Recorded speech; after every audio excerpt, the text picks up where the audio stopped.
E às 8h30 da manhã, em ponto, Novo Dia está de volta com mais do que vai marcar a sua sexta-feira, o que vai ser notícia hoje, após uma nova rodada de negociações ontem. Os estados sinalizaram ao Senado Federal que podem abrir mão daquela compensação do governo federal no projeto que tenta estabelecer o teto de 17% do ICMS para combustíveis e energia elétrica. Em contrapartida, o que eles querem? Um limite da tributação sobre a gasolina, que valha gradualmente, começando a partir do ano que vem. Essa proposta pode ser votada pelos senadores já na semana que vem. Neila Guimarães tem os detalhes dessa negociação e fala com a gente ao vivo direto de Brasília. Neila Guimarães vai pintar por aqui? Pintou, falou, Neila, é contigo. Bom dia. Oi, Stephanie, bom dia mais uma vez, bom dia a todos que nos acompanham aqui nesta manhã. Segunda rodada de negociações que, de acordo com Fernando Bezerra, relator do projeto no Senado Federal, foi bastante promissora. Essas negociações que vão então pautar a conciliação que está prevista no Supremo Tribunal Federal no dia 14 de junho. Mas Bezerra afirmou que a votação no Senado Federal deverá ser antes do dia 14. Então, provavelmente já teremos votação aí na semana que vem.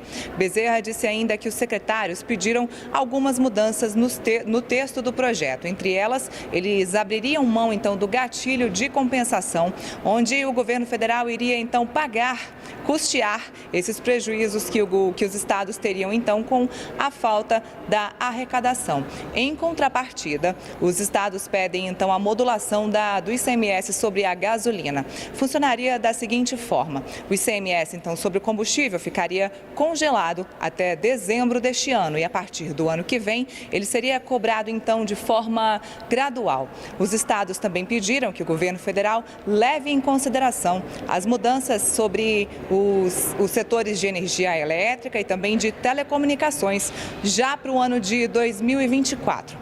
Bom, Bezerra tem uma reunião também nesta sexta-feira com o Décio Padilha, que é o presidente então do Comitê dos Secretários Estaduais de Fazenda.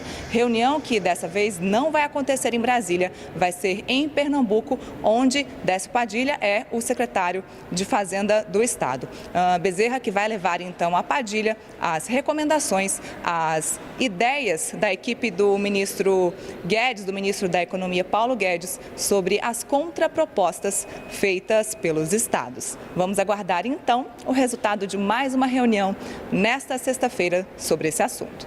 Voltamos ao estúdio com vocês. Valeu, Neila. E a gente vai chamar de volta a Basília e o Uribe também, né? Para a gente tentar tratar um pouquinho desse assunto tão confuso, né? Porque é tanta coisa acontecendo ao mesmo tempo e tanta gente com um argumento diferente e pedindo conciliação. A gente ouviu aqui, acho que anteontem, né? Ou ontem, não me lembro, o governador do Espírito Santo, e ele deu um dado que é muito preocupante, né? Que se as coisas ficarem como estão, o Espírito Santo perde de uma hora para outra 10% do orçamento geral do estado. De 20, perde 2, né? Um negócio difícil de entender, até porque são os estados e os municípios que oferecem os serviços à população, né? Saúde, segurança, educação. Se ficarem como estão, como passou na Câmara, como passou na Câmara, exatamente. Por isso é que tem tanta gente conversando em tanto lugar. Até a gente que acompanha esse assunto no dia a dia tem alguma dificuldade para monitorar tudo o que está acontecendo e especialmente tentar imaginar onde é que isso vai dar, Basília, e quando vai dar em alguma coisa, porque a gente sabe que o calendário fica extremamente pressionado pela eleição de outubro, né? Exatamente. Então, o tic-tac aí do relógio das urnas eletrônicas está soando, né? E a classe política sabe disso. Tem que dar essa resposta. A população não sabe muito bem como e, por isso, tudo acabou sendo judicializado. Veja que a justiça acaba impondo o próprio tempo dela sobre a articulação que deveria ser mais política, vendo os cofres de cada estado, vendo o impacto dessas decisões na vida das pessoas, mas a coisa só caminha mesmo, muitas vezes, quando vai para a justiça. Aí é um rito mais sumário, né? Tanto é que ontem a gente viu presidentes da Câmara, do Senado, neste encontro que pretendia uma pacificação, uma conciliação com os secretários de Fazenda, todos os estados representados nesta reunião no Supremo Tribunal Federal. Ontem não teve decisão de nada, mas os participantes, né, os personagens dessa disputa de quilate, né, estavam presentes para mostrar que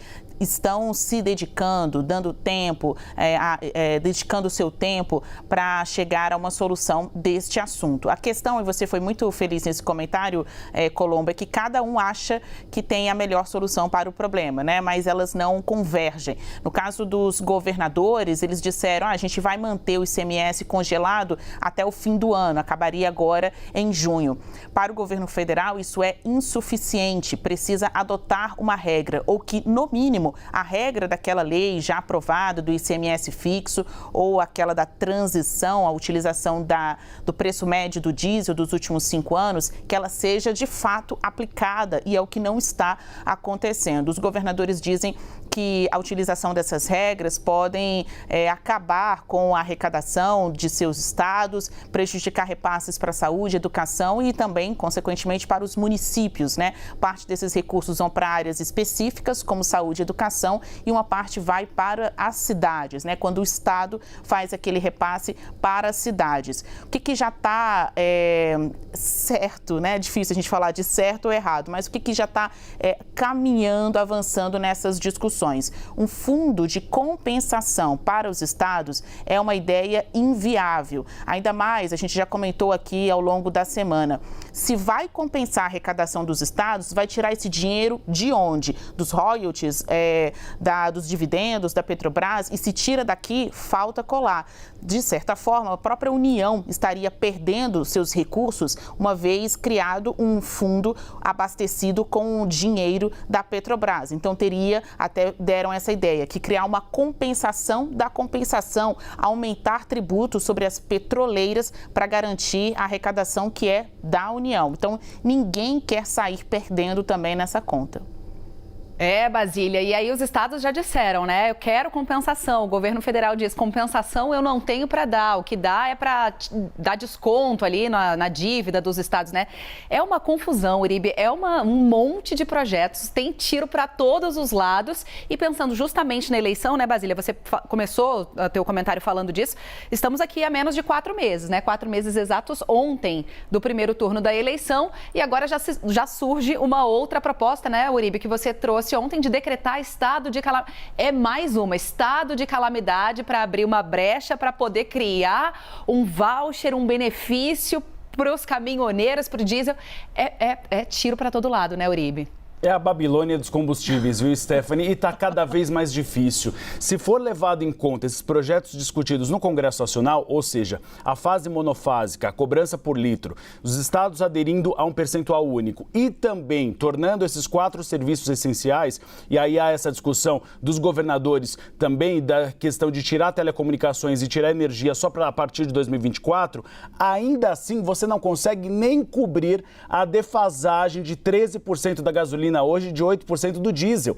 Ou seja, são soluções que não vão diminuir o preço do combustível na bomba, apenas cobrir a defasagem. Num cenário preocupante, nós temos a possibilidade de escassez de diesel agora no segundo semestre. E quando tem escassez de diesel, para segurar e não faltar diesel, a Petrobras tem que repassar certo valor para que você tenha uma tentativa de diminuição da demanda. Ou seja, cobriria apenas a defasagem. É por isso que o Palácio do Planalto avalia que essas medidas não são mais suficientes. É necessário ter programa de subsídio. Na conversa que eu tive com o Ciro Nogueira, ele é claro, não estamos descartando nada, inclusive o estado de calamidade. A questão do estado de calamidade é que o próprio Ciro Nogueira considera difícil. Paulo Guedes não quer nem ouvir falar. Por quê? Você rompe o teto de gastos. E aí a gente já sabe, o teto de gastos, depois daquela PEC dos precatórios, já virou um teto de palha, onde se passa tudo. E não é o que o governo federal quer agora. Uma segunda opção estudada é um envio ao Congresso Nacional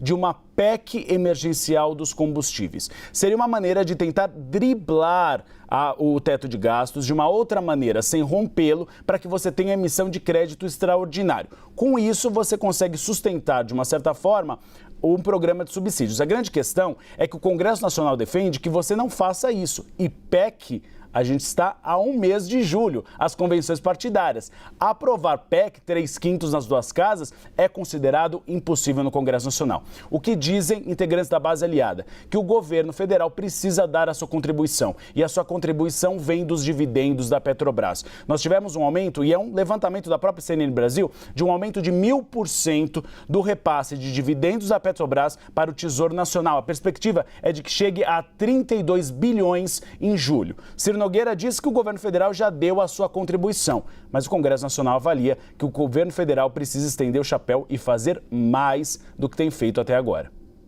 Valeu, Uribe. A gente certamente, com a Basília, com o nosso timaço de analistas, vai voltar a esse assunto, porque há diversas pontas soltas e linhas de debate, discussão, que parecem ainda longe de uma saída, se é que há uma saída para esse problema tão complexo, né?